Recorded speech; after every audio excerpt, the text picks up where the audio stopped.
அமெரிக்க அதிபராக பொறுப்பேற்க உள்ள டொனால்ட் ட்ரம்பை கொல்லும் திட்டமில்லை. அமெரிக்காவிற்கு எழுத்துப்பூர்வமாக செய்தி அனுப்பிய ஈரான். அமெரிக்க அதிபராக பொறுப்பேற்க உள்ள டொனால்ட் ட்ரம்பை கொல்லும் எண்ணம் தங்களுக்கு இல்லை என்று ஈரான் தெளிவுபடுத்தியுள்ளது.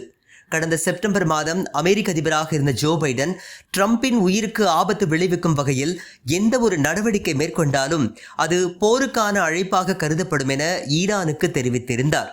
இதனைத் தொடர்ந்து டொனால்ட் ட்ரம்பை கொல்லும் திட்டம் எதுவும் இல்லை என்று ஜோ பைடன் நிர்வாகத்திற்கு ஈரான் எழுத்துப்பூர்வமாக செய்தி அனுப்பியுள்ளது. வாஷிங்டனுக்கும் தெஹ்ரானுக்கும் இடையிலான பதட்டத்தை தணிக்கும் வகையில் அக்டோபர் 14 அன்று சுவிஸ் தூதர்கள் மூலம் ஈரான் இந்த செய்தியை அனுப்பியுள்ளது.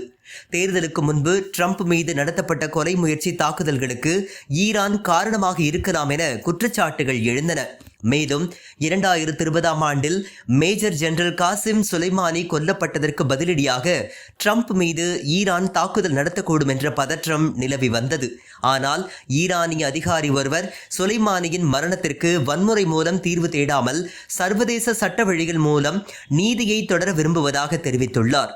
மேலும் மூத்த ஈரானிய ராஜதந்திரிகள் இந்த வாரம் ட்ரம்பின் நெருங்கிய நண்பரான எலான் மஸ்குடன் நடத்திய பிரத்யேக சந்திப்பை நடத்தினர். அப்போது அடுத்த 4 ஆண்டுகள் அமெரிக்க அதிபராக பதவி வகிக்கும் ட்ரம்புடன் நல்லுறவை வைத்துக் கொள்ள விரும்புகிறோம் என ஈரான் எலான் மஸ்கிடம் தெளிவுபடுத்தியதாகவும் செய்திகள் வெளியாகியுள்ளன. இந்த வீடியோவை உங்களுக்கு வழங்கியது www.aliaonlinestore.com. இந்த இணையதளத்தில் நீங்கள் ட்ரை ஃப்ரூட்ஸ், நட்ஸ், அதே மாதிரி குழந்தைகளுக்கு தேவையான டாய்ஸ் உள்ளிட்ட பல பொருட்களை நீங்கள் வாங்கிக்கலாம். ஒரு தடவை இந்த இணையதளத்தை விசிட் பண்ணி பாருங்கள்.